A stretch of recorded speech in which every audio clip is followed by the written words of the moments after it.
Good morning. I'm Pastor Dedrick Blue, and today I'm so delighted to be here with Dr. David Martin. He is the school district principal support personnel for many districts. And so in his capacity, he helps principals to learn how to operate and manage their schools. And it's been a difficult time to do that in the time of the COVID crisis. Welcome, Dr. Martin. Thank you. Thanks for having me.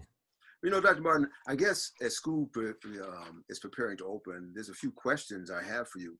You know, many schools across the country and New York State are preparing to open very soon, in either this week or the next couple of weeks, for either in-person classes or virtual classes this fall. So what are some of the main things that parents need to think about before deciding to send their children back to school? Sure. So, some decisions can feel like life or death is at stake.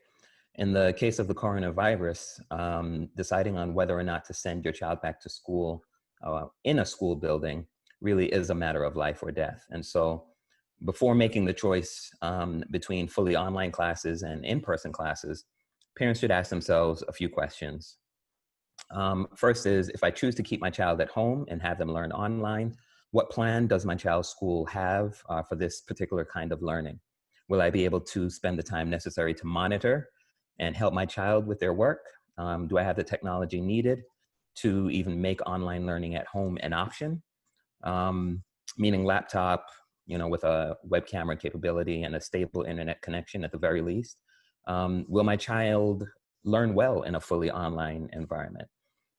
For those parents who are thinking about sending their kids back to school in the building, they should be asking themselves whether or not those schools are actually ready to reopen safely. And so questions that they might ask themselves might be, is my child going to follow the rules to keep themselves safe, like wearing a mask for the entire day? How will my child get to and from school? Am I comfortable with sending them on the school bus or on public transportation? Well, I got a question for you, Doc.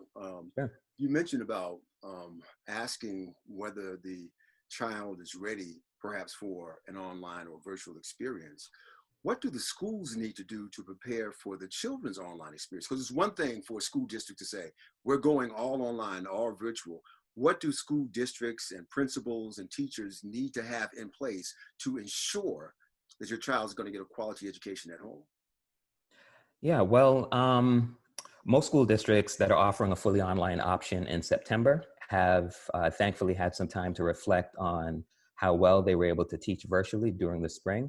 And so by now, those school districts that are offering fully online options starting in September should have already communicated to parents what the option will look like for their children. So every district's plan will look different. Some districts might use Google Classroom to post, coordinate learning materials and grade assignments. Other districts might use Zoom so that teaching can happen in real time for kids who are actually in the building and the kids that are learning from home. But ultimately, parents should ask their child's school to show or send them the actual online learning plan that they'll implement. And if the school either doesn't have a plan or the plan is not comprehensive, that might be a pretty good sign that your child's school isn't ready to implement a fully online instructional program. So if they're not fully ready and I decide to send my child back to school, are there some differences between the ages of the children in terms of their ability to cope with an in-person type of situation? And what might be, for example, some of the challenges that a parent may be facing if they have a small child in in-person classroom versus somebody who's in the 8th or 9th grade? Is there a difference? Sure. So ultimately, the parent is the expert on their child, so they know what their child is aware of. They know how well their child can cope with particular challenges. And so using that information, the parent has to base their decision on the information provided by the district, as well as their knowledge of the child. So for instance, if a parent was asking, is my child's school ready to reopen safely? Again, they would know that by now every school district in New York State has submitted a detailed plan to the governor for how those schools will reopen safely. And so that plan should have been sent out or otherwise been made available to those parents. And so every parent should look at that plan to see what the school district's leadership is doing to ensure a safe reopening. So if they had submitted the plan would have been approved by the state, and therefore it would be a good plan. I don't know if you'd say that it would be a good plan. I think that's in the eye of the beholder. But it certainly would be a plan. And then the parent could make the decision as to whether or not that plan works for their family and the expectations that they have for whether or not their kids would be Just a couple safe. more questions. During this time of COVID, some students really did not do well online. Some students do better in the classroom.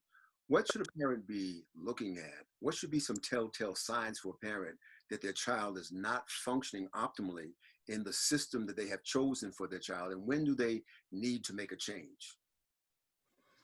Well, it's a complicated question because the plans that these districts have submitted to their state ed departments and the governor really take into account the fact that there are specific needs within a school around staffing, budgeting, et cetera. And because of the restrictions around COVID and some of the health concerns, these are not measures or considerations that move very fluidly. And so when parents are looking at whether or not an option is working, for some school districts, they've already told parents up front that if a particular option is not working, that there will be limited flexibility to make a change. So for instance, in our home school district, they've already told parents that if you want to switch between fully online or in-person classes, there's going to be a 2-week waiting period. And so whatever choice you made, you'll have to stick with that for 2 weeks. Other districts have told parents that basically it'll be a full semester. And so if they're starting in September and they decide that they're going to change, they'll have to wait until January to do so. And so it's important, a reason for this conversation is that it's important that parents get informed now and make an informed decision now, because they'll likely have to stick with that decision or face the consequences of that decision for quite some time. So given the fact that we're just now beginning to see the decline in COVID, and we hope that the decline stays down, what plans are in place should we see another spike in COVID? Have the districts taken this into consideration? And what might be some of the things that a district would do should there be another spike? Yeah. So again, this goes back to, I think, essentially parents trying to figure out whether or not a school is ready to reopen safely. And so again, each of these school districts would have a plan that they've submitted that details all of the protocols, steps, and considerations that they have put in place for these kinds of things. And so I would encourage every parent to take a look at that plan to see what the school district's leadership is doing to ensure a safe reopening. And all of the questions that parents have should be addressed in that plan. These might be questions like, what will drop off and pickup look like? How much time will I need to set aside for drop off or pickup? How often will classrooms be cleaned and sanitized? Will staff be tested for the coronavirus? And if so, how often? What will happen if a staff member or student reports that they have or had coronavirus recently? Will the school then be closed for sanitizing? If so, for how long? And how will students learn while the school is temporarily closed for deep cleaning? Another question might be, what is the protocol if a student refuses to wear a mask at school? And so in short, parents should read the reopening plan for their schools, their children's school, and follow up with the principal if they have questions that aren't answered by the plan.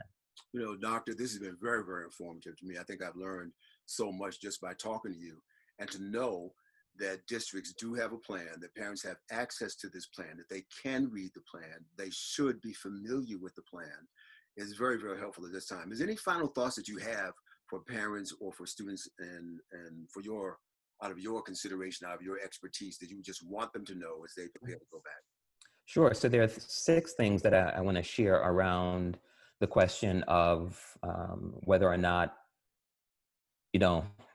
there are things that parents can do to prepare for a fully virtual and online experience, and then just a bit of advice. And so if parents have received, reviewed, and are satisfied with the online learning plan that they got from their child's school, then they should be doing a few things to prepare for that online experience. First, they should carve out a dedicated space in the home where the child can physically go every day during, quote, school hours.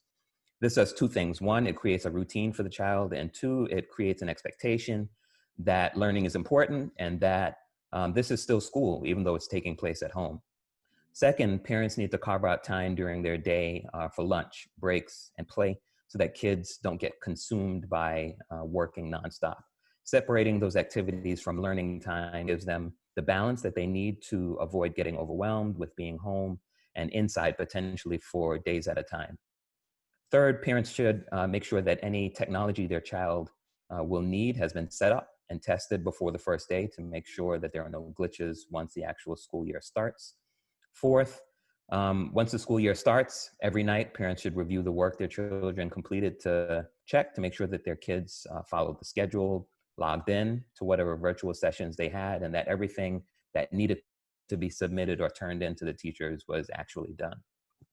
Number five, again, after the school year begins, parents need to be in constant communication with their children's teachers to make sure that no assignments are missed and that any issues that are arising are being addressed right away. So this includes calling or emailing teachers when children are having difficulty understanding anything or finding it hard to do the actual work itself.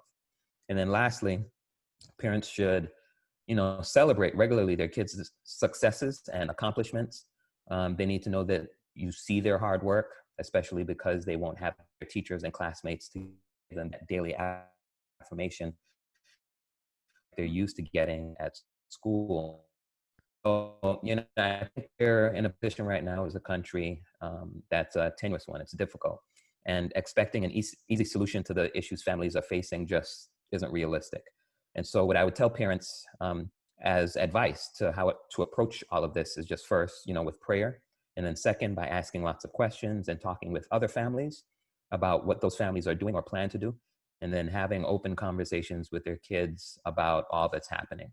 And so, I wish everyone all the best and pray that they find ways to be at peace during this very difficult time. Well, thank you so very much, Dr. Martin. And God bless you as you prepare to go back as well. We'll be praying for you in the districts that you oversee. Thank you. Thank you. Appreciate it.